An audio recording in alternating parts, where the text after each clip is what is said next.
तेरी माँ मर नहीं गई थी, भाग गई थी, और अब मैं भी जा रही हूँ। गौरी के हाथ से कटोरी छूटकर जमीन पर गिर गई। मुनिया बरामदे में खड़ी सब कुछ सुन रही थी, लेकिन कुछ भी कह नहीं पाई। बुआ ने अपने कपड़े की छोटी सी पोटली उठाई, पैर में चप्पल डाली और दरवाजा पटककर चली गई। अब घर में बस 2 लोग बचे थे, मुनिया और गौरी। मुनिया 25 साल की थी, गौरी 20 की। दोनों बहनें थीं और अब बिल्कुल अकेली। गांव का नाम था बेलापुर। मिट्टी की खुशबू, पेड़ों की छांव और चारों तरफ हरियाली। लेकिन इन दोनों बहनों के लिए ये गांव एक मायूस खामोशी जैसा बन गया था। पिता गांव के स्कूल में मास्टर थे, बहुत सीधे, शांत, पढ़े लिखे। माँ भी बहुत अच्छी थी, लेकिन किस्मत को कुछ और ही मंजूर था। एक दिन स्कूल से लौटते वक्त पिता की साइकिल खाई में गिर गई। चोट गहरी थी और उसी रात उन्होंने दम तोड़ दिया। माँ ने कुछ दिन तो खुद को संभाले रखा, लेकिन फिर अचानक सुबह बिना कुछ कहे घर से चली गई। किसी को पता नहीं चला कि वो गई कहाँ। गांव में बातें बनने लगीं। कुछ बोले वो मायके चली गई, कुछ बोले किसी के साथ भाग गई। बहनों को बस इतना समझ आया कि माँ भी अब कभी नहीं लौटेंगी। कुछ ही हफ्तों में रिश्तेदारी से बुआ आ गई, पिता की सौतेली बहन। बोली, इन बच्चियों को कौन संभालेगा, मैं रहूंगी अब इनके साथ। शुरुआत में तो सब ठीक रहा, लेकिन धीरे धीरे बुआ ने घर को अपने तरीके से चलाना शुरू किया। बहनों को काम पर लगा दिया, खेतों में, दूसरों के घर बर्तन मांजने, कभी लकड़ियां बीनने तो कभी मवेशियों को चारा देने। बचपन क्या होता है, दोनों ने जाना ही नहीं। बुआ को बहनों की पढ़ाई लिखाई में कोई रुचि नहीं थी, बस ये चाहती थी कि दोनों लड़कियां काम करती रहें और उसके हिसाब से चले। अब जब बुआ भी चली गई थी तो मुनिया और गौरी के पास कुछ नहीं बचा था।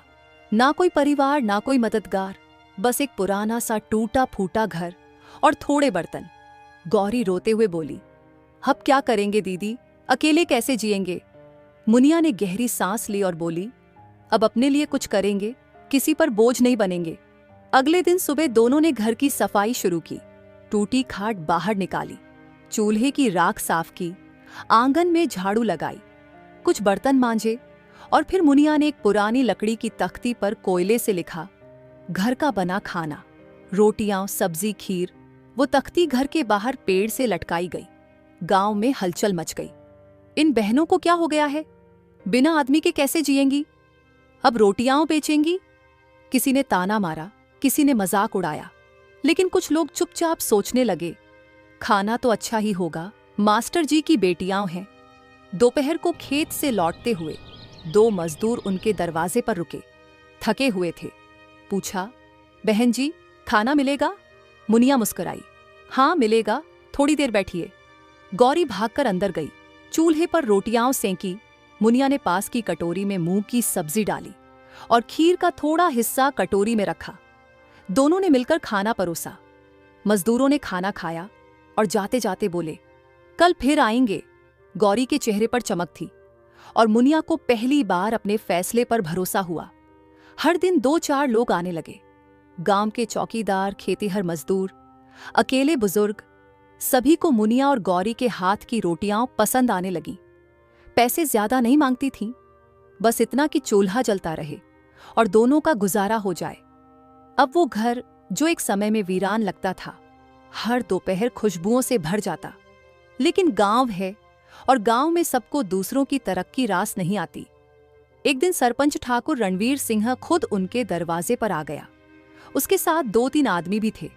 आवाज ऊंची थी, रौब दिखा रहा था, बहनों अच्छा काम कर रही हो, लेकिन गांव में कोई भी धंधा चलाने के लिए सरपंच की इजाजत चाहिए, समझी। गौरी डर गई। मुनिया ने धीमे से जवाब दिया, हम किसी से लड़ना नहीं चाहते ठाकुर जी, बस मेहनत करके खा रहे हैं।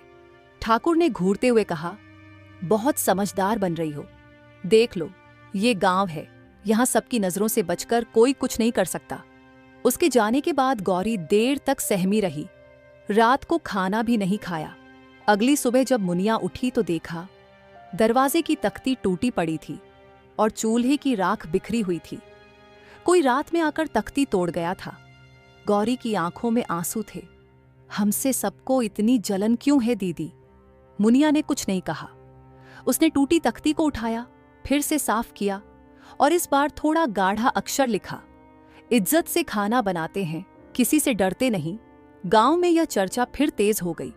कुछ लोग उन्हें हिम्मती कहने लगे, कुछ अभी भी आंखें मटकाते। पर एक दिन एक ऐसा मेहमान उनके दरवाजे आया जिसने सब कुछ बदल दिया। एक बूढ़ा आदमी, फटे पुराने कपड़ों में, लकड़ी के सहारे चलता हुआ। बेटा, खाना मिलेगा? मुनिया ने बिना सवाल किए बिठाया। गौरी ने जल्दी से 2 रोटियां सेंकी, खीर निकाली। उसने धीरे धीरे खाना खाया, फिर बोला, बहुत स्वाद है, बहुत समय बाद इतना सुकून मिला। मुनिया मुस्कुराई। आप रोज आ सकते हैं दादाजी। वो बूढ़ा व्यक्ति मुस्कुराया और बोला, कल आऊंगा और एक बात बताऊंगा, कुछ ऐसा जो तुम्हारी जिंदगी बदल देगा। गौरी ने चौंक कर पूछा, क्या? उसने मुस्कुराते हुए सिर हिलाया, कल बताऊंगा। रात हो गई। बाहर हल्की हवा चल रही थी।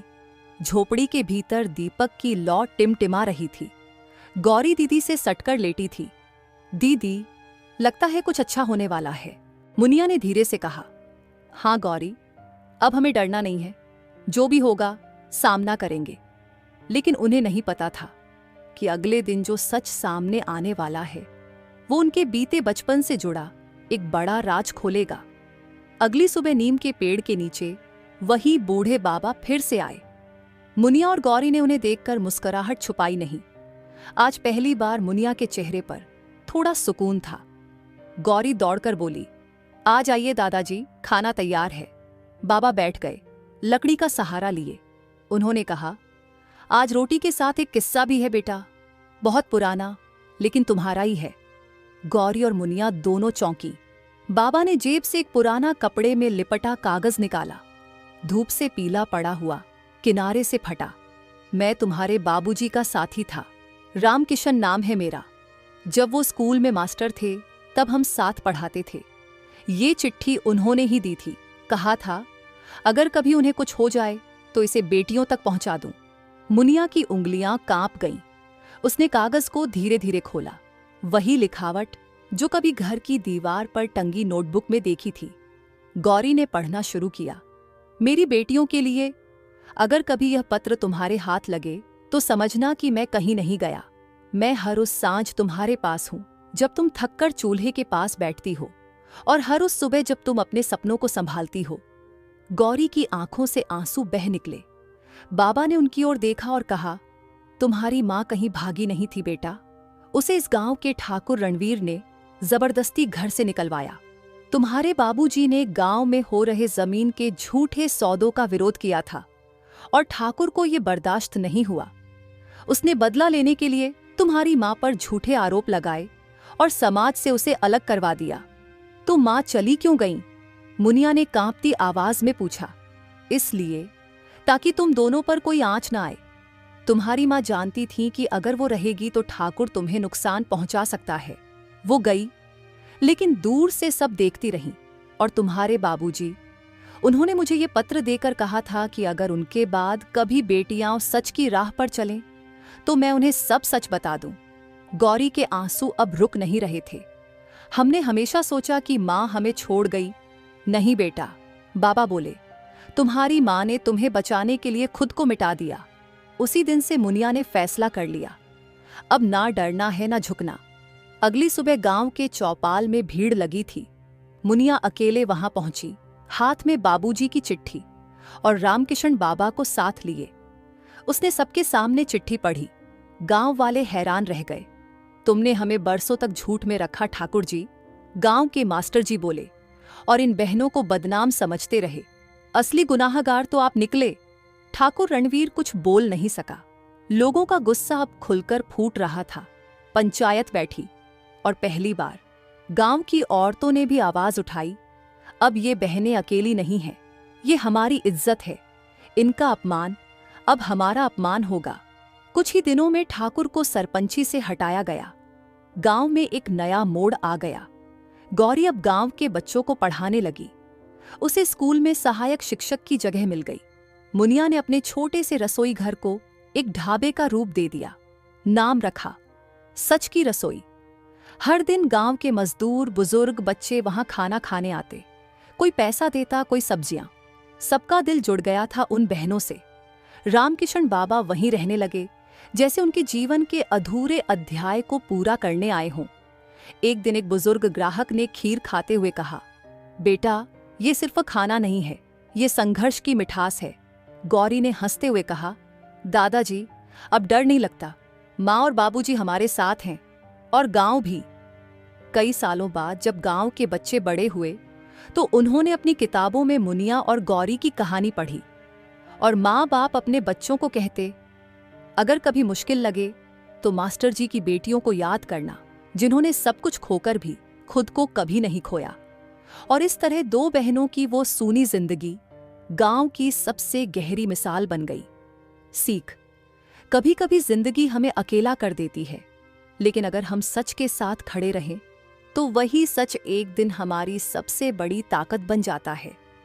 माँ बाप की दी हुई सच्चाई और मेहनत की परवरिश कभी नहीं हारती। तो यहाँ पर खत्म होती है आज की कहानी। उम्मीद है आपको पसंद आई होगी।